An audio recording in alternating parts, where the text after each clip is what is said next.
आगरा व्यापार मंडल ने सौंपा ज्ञापन। बढ़ते कर संग्रह के सापेक्ष में जीएसटी दरों को तर्कसंगत बनाया जाए। जीएसटी फैसिलिटेशन काउंसिल का गठन। जीएसटी पंजीकृत व्यापारियों को सामाजिक संरक्षण। व्यापारियों द्वारा जीएसटी के लागू होने के बाद से ही ईमानदारी, पारदर्शिता एवं आर्थिक परिश्रम से माह दर माह कर संग्रह में बढ़ोतरी में योगदान किया जा रहा है। बड़े हर्ष का विषय है कि जीएसटी कर संग्रह 2 लाख करोड़ को पार कर चुका है। ये दर्शाता है कि व्यापारियों द्वारा जीएसटी कानून में अनेक जटिलताओं के बावजूद इसको ईमानदारी से अपनाते हुए अपना योगदान किया जा रहा है। प्राकृतिक न्याय के सिद्धांत के अनुरूप ये लाजमी हो जाता है कि जीएसटी काउंसिल भी ईमानदारी से व्यापार कर रहे व्यापारियों को जीएसटी दरों, कानूनों एवं उनकी समस्याओं को सरल बनाकर राहत प्रदान करे।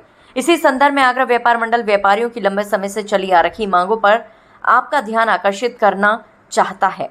जीएसटी कर संग्रह में बढ़ोतरी को ध्यान में रखते हुए जीएसटी दरों को कम किया जाए, सर्वे छापों की प्रक्रिया को स्थगित किया जाए, गंभीर एवं विशेष परिस्थितियों में ही किया जाए। छोटे कर निर्धारण नोटिस के केसों को निपटाने की प्रक्रिया को सरल बनाया जाए। जीएसटी पंजीकृत विक्रेता द्वारा टैक्स न जमा करने पर क्रेता की आईटीसी को न रोका जाए।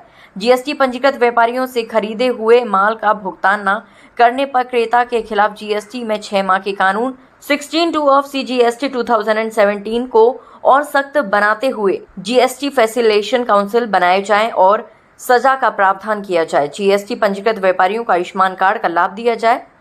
आगरा से हिंदुस्तान वॉइस 18 के लिए दीपक कुशवाहा की रिपोर्ट। आज हमने यहाँ जीएसटी कार्यालय में हमारे एडिशनल साहब को ज्ञापन दिया है। हमारी मुख्य मांग उसके अंदर ये है कि जिस प्रकार से सरकार ने जीएसटी लागू करते वक्त ये कहा था कि जब 1 लाख करोड़ रुपए प्रति माह जीएसटी संग्रह हो जाएगा तो जीएसटी सफल माना जाएगा।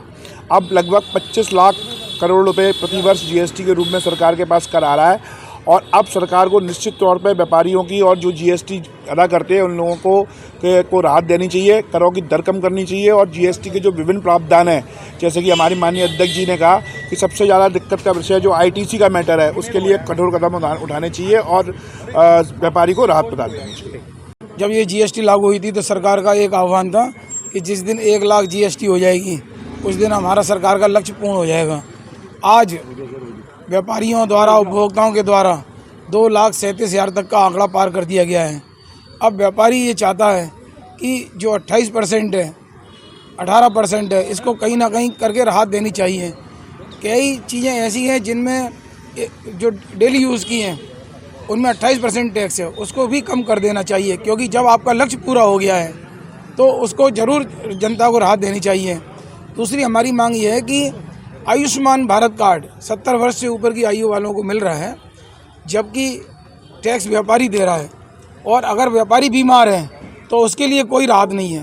तो व्यापारियों के लिए भी आयुष्मान भारत कार्ड का भी वैकल्पिक वो होना चाहिए, व्यवस्था होनी चाहिए, जिससे कि व्यापारी स्वस्थ रहेगा तो ये आंकड़ा और भी ऊपर जाएगा। आज आगरा व्यापार मंडल के तत्वाधान में विभिन्न समस्याओं के संबंध में हमारे समक्ष ज्ञापन के रूप में ज्ञापन पत्र सौंपा गया है।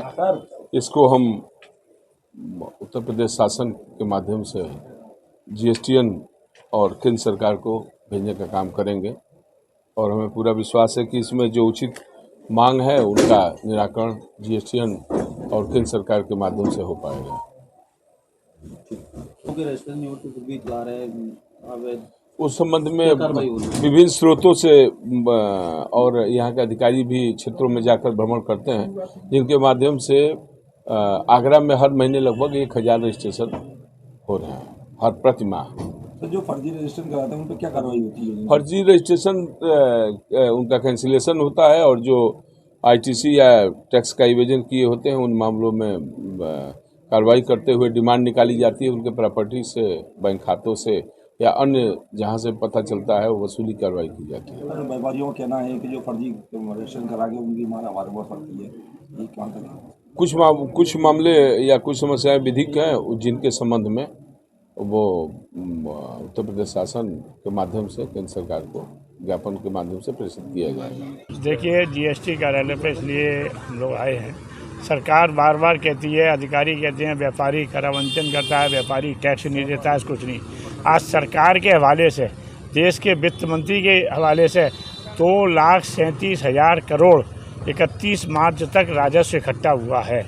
ये राजस्व व्यापारियों ने दिया है, ये राजस्व हमारे देश की जनता के उपभोक्ताओं ने दिया है। हमने उसके ये कहा है कि आप बार बार कहते थे कि हमारा 1 लाख करोड़ अगर राजस्व इकट्ठा हो गया तो जीएसटी हमारा सब जगह लागू हो गया, 2.5 गुना हो गया है। इसलिए आप अपनी करों की जो वृद्धि नहीं, करों को नीचे लाइए। जो 5% है उससे 3% करिए, जो 18% है कृषि यंत्रों पर 18% है। इस देश में कृषि प्रधान देश है, एक तरफ तो किसान को बिल्कुल आयकर से मुक्त किया जाए, अगर उसे 18 से आप 5 या 12 में लाएंगे तो मैं समझता हूँ बड़ी राहत रहेगी। दूसरी चीज़ हमने दूसरा विषय रखा है कि आप देख रहे हैं कि विक्रेता द्वारा जो टैक्स नहीं अदा किया जाता है, साल के अंत में 31 मार्च को क्रेता से मैं ब्याज के वो टैक्स वसूल कर लिया जाता है। हमारा कहना है कि विक्रेता को उसका जीएसटी नंबर सीज कर दीजिए, उसकी एफआईआर दर्ज होनी चाहिए, उसकी बिल्डिंग से, उसकी संपत्ति से वो कर वसूल किया जाए। क्रेता क्यों देगा? क्रेता को क्या पता इसने अपना टैक्स भरा है नहीं भरा है। जब टैक्स का समय आता है, जब पता चलता है, जब तक तब मालूम पड़ा कि वो है ही नहीं है।